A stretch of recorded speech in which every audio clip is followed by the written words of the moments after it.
Welcome everyone. We are back with another episode of Praise to IAS Current Affairs Guru. Today we will be discussing the important events that has happened between 20th and 31st of May. The first one is regarding the amended domicile certificate rules in Jammu and Kashmir, about which we had mentioned in an earlier episode. The Jammu and Kashmir administration has set a fast track process in motion to issue the certificates within a stipulated time of 15 days.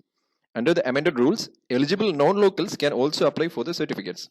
Now, all these amendments have started since the government revoked the provisions of the Article 370, which granted special privileges to Jammu and Kashmir, as you would remember. Domicile certificates have now been made a basic eligibility condition for appointment to any post under the Union Territory of Jammu and Kashmir following the amendments in the previous Act. This slide provides some additional information regarding the domicile certificates. The next is regarding the recommendations of Shekatkar committee related to creating border infrastructure. It says that the government has accepted and implemented three important recommendations of committee of experts under the chairmanship of Lieutenant General D.B. Shekatkar relating to the border infrastructure. These were related to speeding up of road construction, outsourcing the construction work, and introduction of modern construction plans, equipments, and machinery. The details are given in this and the previous slides. Those who want can pause it and read. The next news item talks about the Project Arth Ganga. It is a project undertaken by the government to energize the economic activities in and around the Ganga River and thereby providing its benefits to the local communities. It is implemented as a part of the Jal Marg Vikas project, where the government aims to develop the inland waterways. Small jetties along the Ganga River are planned to be constructed in Uttar Pradesh, Bihar, Jharkhand, and West Bengal as part of the Project Arth Ganga. About 40 floating jetties and 10 pairs of ro-ro terminals or roll-on, roll-off terminals, which are used to carry wheeled cargo like cars and trucks, are being planned on River Ganga in the 4 states in the Gangetic Belt, which will bring down the logistic cost for farmers in the movement of their local produce.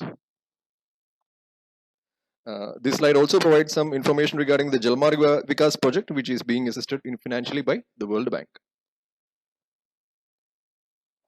The next is regarding the phenomenon called solar minimum. It is a state experienced by the sun in every 11 years where sunspots fade away, bringing a period of relative calm. Now, the sun is said to have gone into a state called the solar minimum and is about to enter the deepest period of sunshine recession, as sunspots are virtually not visible at all. At the same time, we have to understand that while intense activities such as sunspots and solar flare subside during the solar minimum, that doesn't mean the sun becomes dull, but just a periodic phase experienced by the sun with a lack of intense solar activity like solar flares or sunspots. The next is regarding an app launched by the National Testing Authority, and it is called National Test Abhyas. The aim of the app is to enable candidates to take mock tests for upcoming exams like the JEE Main, NEET under the NTA's purview. The app has been launched to facilitate candidates access to high-quality mock tests at their own homes to make up for the loss to students due to the closure of educational institutions and NTA's test practice centers due to the continuing lockdown. Students across the country can use the app to access high quality tests free of cost in a bid to be fully prepared for the upcoming JEE, NEET and other competitive examinations through this app. More details regarding the app is given in this slide. The next news item is regarding an ongoing controversy between India and Nepal. It all started after the Indian Defence Ministry recently inaugurated a link road to the China border that passes through Lipulekh Pass, which is on the India-China border. Nepal alleges that the road is being constructed by encroaching around 400 square kilometers of what it claims to be its own territory, including Kalapani. The Nepal government has decided it will release a new updated political map which will include the disputed areas of Lipulekh, Kalapani and Limpiadura as part of the Nepali territory. The Kalapani territory is an area under Indian administration as part of the Pithogarh district in the Uttarakhand state. India's map have long shown these areas within India, though Kathmandu insists this is a violation of the 1860 Treaty of Sugauli. Following the road inauguration, the Nepal government released a press note stating that the eastern area from Mahakali river belongs to Nepal as per the Sagauli Treaty of 1816. This slide shows the political map of Nepal indicating the disputed areas of Kalapani and Limbiadura. The next is regarding Pradhan Mantri Matsya Sampada Yojana. It's a central government initiative for boosting the fishery sector. Its aim is to bring about the blue revolution through sustainable and responsible development of fishery sector in India, with the highest ever investment of rupees 20,050 crores in fishery sector. The scheme will be implemented over a period of 5 years from financial year 2020 to 21 to financial year 2024 to 25 in all states and union territories. Some more details about the scheme are provided in the slide. Those who want can pause the video and read. Next is regarding an indigenous technology in detecting COVID-19, which is developed by Sri Chitra Tirunal Institute of Medical Sciences and Technology, Trivandrum, and manufactured by Kochi-based Agape Diagnostics Limited. The commercial launch of the kit is a major step to make India self-reliant in detecting COVID-19 and can help increase the rate of testing and bring down its cost, a crucial step for combating the pandemic. The next is regarding International Day of Biological Diversity. The United Nations celebrates International Day for Biological Diversity on 22 May every year to raise awareness about the issue of a significant reduction in biological diversity due to human activities. The theme for this year is Our Solutions Are in Nature. And how did we celebrate the day in India? In a virtual celebration of the International Day for Biological Diversity 2020, Union Minister of Environment, Forest and Climate Change, Shri Prakash Javadekar, today launched 5 key initiatives towards the conservation of biodiversity. The details are given in this and the next slides. Those who want can pause the video and read.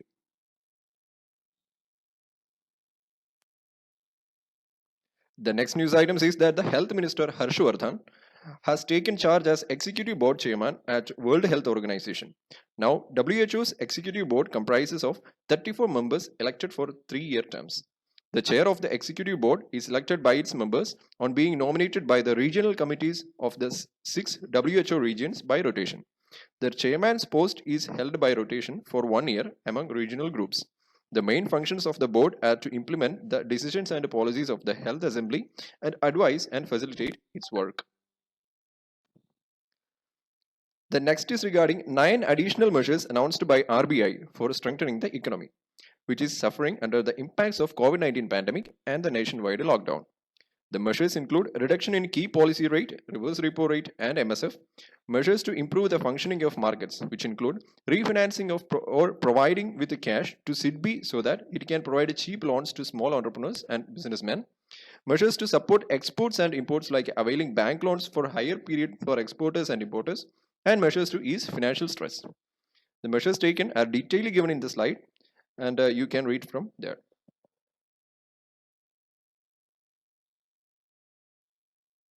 The next news item is regarding some insights from status paper on government debt published annually by Government of India. The 9th edition of the status paper has been published recently, and it says that the central government's debt as a percentage of GDP dropped marginally by 0.1 percentage from 45.8% in fiscal 2017-18 to 45.7% or rupees 86.73 lakh crore in financial year 2019. It also says that the general government debt to GDP ratio, which includes the combined debt of the center and states, declined by the same percentage from 68.7% in March 2018 to 68.6% or rupees 1.3 crore in March 2019. Some more information from the report is given in the slide. Those who want can pause the video and read. The next is regarding NASA's radio telescope named ANITA, which is an acronym for Antarctic Impulsive Transient Antenna. It is used to detect ultra-high energy cosmic ray neutrinos from a scientific balloon flying over the continent of Antarctica. Now, researchers using ANITA have succeeded in finding a fountain of high-energy particles erupting from the ice in Antarctica, which, according to the researchers, could be a proof of a parallel universe. So, what do you mean by a parallel universe? It is a hypothetical concept which says that there exist worlds similar to that of ours in another plane. ANITA is the first NASA observatory for neutrinos of any kind. Neutrinos are of great interest to astrophysicists as they are the only particle that can reach Earth unattenuated at all energies. India has also built a neutrino observatory which is situated in Tamil Nadu. The next is regarding this discovery of 3 new plant species in Western Ghats. The discovery was done by a team of scientists of the Botanical Survey of India. The name, the picture, as well as the details of the species are given in the slide. Those who want can pause the video and read.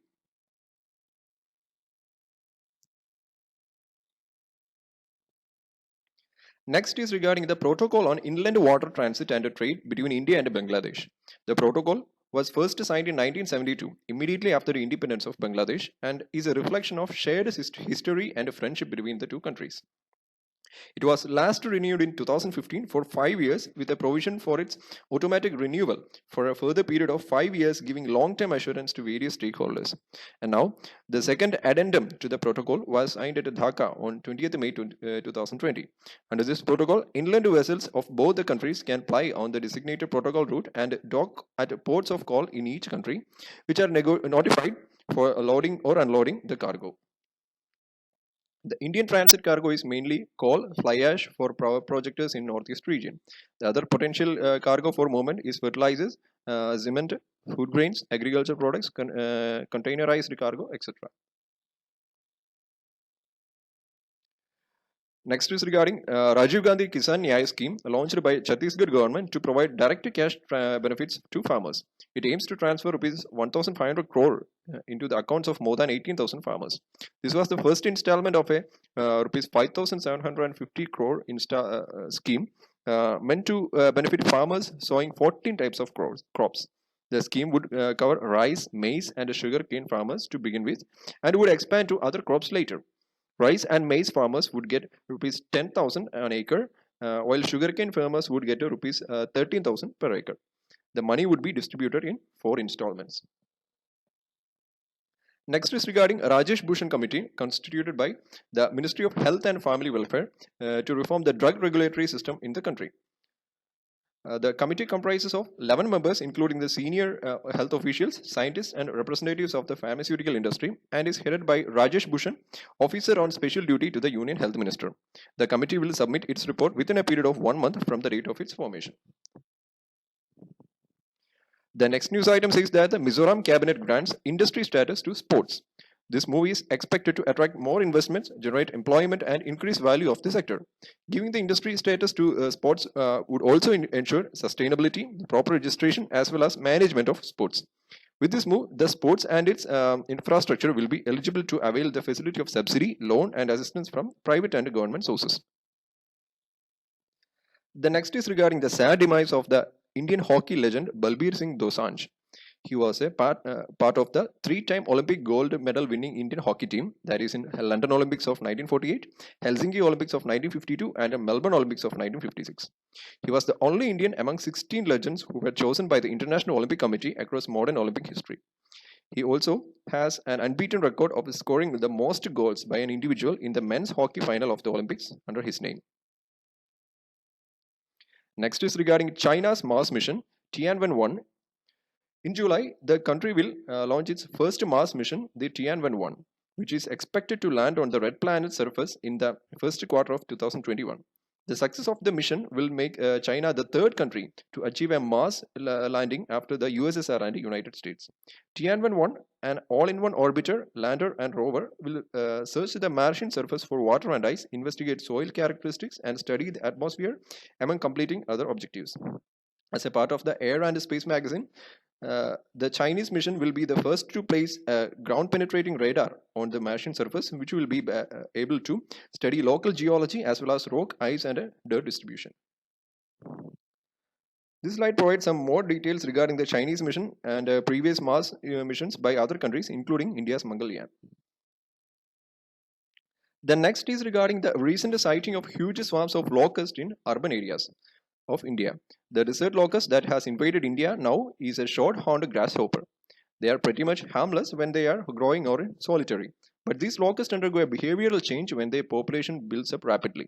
They enter the gregarious phase by forming huge swarms that can travel up to 150 kilometers per day, eating up every bit of greenery on their way. These insects feed on a large variety of crops. If not controlled, locust swarms can threaten the food security of a country.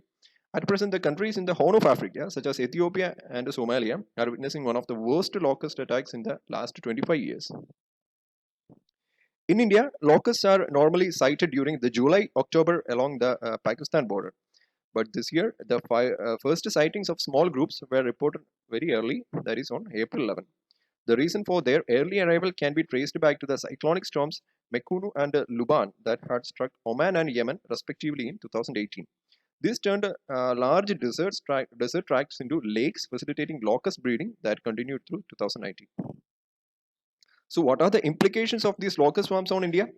At present, chances of crop damage are low given the farmers have already harvested their rabi crop.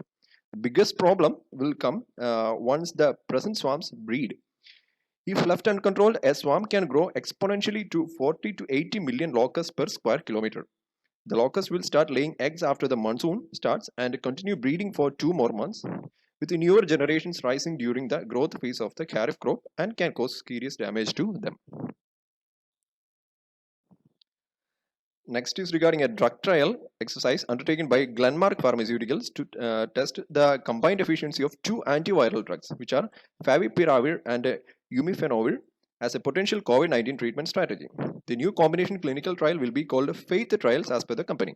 As many as 158 hospitalized patients of moderate COVID-19 infection will be enrolled in the combination study and randomized in two groups. While one group will be receiving favipiravir and umifenovir with the standard supportive care, the other group will receive favipiravir along with the standard supportive care. Duration of treatment will be 14 days and patients will be discharged after clinical cure and 2 consecutive negative tests. The next news item is regarding the weakening of Earth's magnetic field. As per the reports, the magnetic field around Earth, on an average, has lost almost 10% of its strength over the last 2 centuries. And what is the significance of Earth's magnetic field? It protects us from the solar radiation. The scientists have observed a rapid shrink in the strength of magnetic field in the South Atlantic Anomaly, or SAA, a stretch between Africa and South America. As the strength of magnetic field is weaker here, there occurs an increased flux of energetic particles in this region and exposes orbiting satellites to higher than usual levels of radiation. One most speculative reason behind this is that there is a chance that the time for Earth's pole reversal is coming near. So, what do you mean by pole reversal? It is when the north and south magnetic poles flip or interchange. This flip will not occur immediately or suddenly, but will happen over centuries. And what are the impacts of such a pole reversal? It will cause technical difficulties for various satellites and spacecraft. As the magnetic field getting weaker, charged particles from the cosmos can penetrate through the altitudes that low Earth orbiting satellites fly at. Next news item says that the Tejas FOC aircraft has been handed over to the Indian Air Force. It has been inducted into the recently resurrected number 18 Squadron, or the Flying Bullets. This squadron is the first in the Indian Air Force to induct this platform. This is also an important milestone in the country's indigenous fighter aircraft program and a significant boost to the Make in India initiative, as it was indigenously produced in India. Tejas Mk1 FOC is a single-engine, lightweight, highly agile, all-weather multi-role fighter aircraft capable of air-to-air refueling, thus making it a truly versatile platform. It was designed by DRDO and manufactured by Hindustan Aeronautics Limited. Montenegro becomes the first country in Europe to declare itself coronavirus free. Now, where is Montenegro situated? It is situated to the south and southeast of Europe on the coast of the Balkans, as you can see in the map. It borders Bosnia-Herzegovina to the northwest, Serbia to the northeast, Kosovo to the east, Albania to the northeast, the Adriatic Sea to the southwest, and Croatia to the west. Its capital is Podgorica. Some more details regarding the Montenegro is given in this slide. Next is regarding the International Day of UN Peacekeepers. It is observed every year on 29th of May. It offers a chance to pay tribute to the uniformed and civilian personnel's invaluable contribution to the work of the organization and to honor more than 3,900 peacekeepers who have lost their lives serving under the UN flag since 1948, including 102 last year. The theme for this year's day is Women in Peacekeeping, a Key to Peace, to help mark the 20th anniversary of the adoption of UN Security Council Resolution 1325 on women, peace and security. The next is regarding another volatile ongoing border dispute between India and China. India observed that the Chinese soldiers have crossed their perception of the line of actual control, which is the ambiguous border between India and China, and are now camping at the spot in a bid to hold the line. As the issue got heated up, India and China have activated border mechanism talks. Border mechanism talks are officially the Working Mechanism for Consultation and Coordination on India-China Border Affairs, or WMCC, was established in January 2012 after border talks between the then National Security Advisor Shivashankar Menon and his Chinese counterpart Dai Binguo. They are simply like a standard operating procedure to de-escalate the tensions in the event of a border dispute such as this. The next slide discusses about the heat waves which is experienced by many parts of northern India now. They occur over India between March and June. Meteorologists declare a heat wave event when the maximum day temperature for a location in the plains crosses 40 degrees Celsius. Normally, a heat wave spell lasts for a minimum of 4 days but can extend up to 13 days. Heat waves are common over the area demarcated as the Core Heat Wave Zone or CHZ by the India Meteorological Department. The regions coming under this zone are mentioned in the slide. The regions in the extreme north, northeast and southwest in India are less prone to heat waves. Next is regarding the devastation caused by the deadly cyclone Amphan. Around one-third of the world's mangrove delta, the Sundarban, has been damaged by cyclone Amphan, according to a preliminary assessment of the West Bengal Forest Department. However, there is no confirmation of deaths of tigers or other animals in the delta. This is the only mangrove in the world where tigers live. There are around 100 tigers in the Indian part of the Sundarbans. Some more details are regarding Sundarban is given in this slide. The prestigious United Nations Military Gender Advocate of the Year award has been bagged by an Indian Army officer, Major Suman Gavani, who served as a woman peacekeeper with the United Nations mission in South Sudan. Major Suman will be receiving this award along with a Brazilian naval officer, Commander Carla Monteiro de Castro Araujo.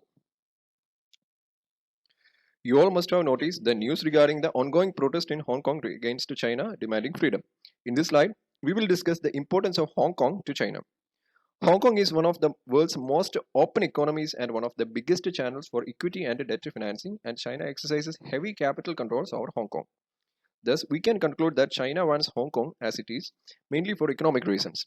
The region assumes significance also due to its world-class financial and legal systems. As a gateway between China and the West, Hong Kong attracts global capital for China more efficiently than its other cities. The region was under British possession until 1997 when it was handed over to China under the one country, two systems formula. Under this, Hong Kong is guaranteed liberties unavailable on the mainland such as freedom of expression and an independent judiciary. The protests in Hong Kong were mainly against Chinese attempts to dilute these liberties. Some more details regarding the Hong Kong and its relationship with China are provided in the following slides. Those who want can pause the video and read. So that's all for today, guys. Now, Race to IAS has opened the admission process to new batches of foundation course for schools and college students. The details are provided in the description box and you can check it out now. We are now presenting before you News Up, an exciting quiz competition based on daily news. The quiz presents before you an opportunity to win exciting prizes along with reading your daily newspaper. All you have to do is to go to Race to IAS website and register your name there. Any student studying in standard 6 to 12 can participate in the program. Duration of the quiz will be 5 minutes between 8 to 9 p.m. from Monday to Friday. There will be no quiz on Saturday and Sunday. So all of you, go to Race to IAS website now itself and register your names and participate in the quiz program. And in this way, you can make these lockdown periods much more fun and productive.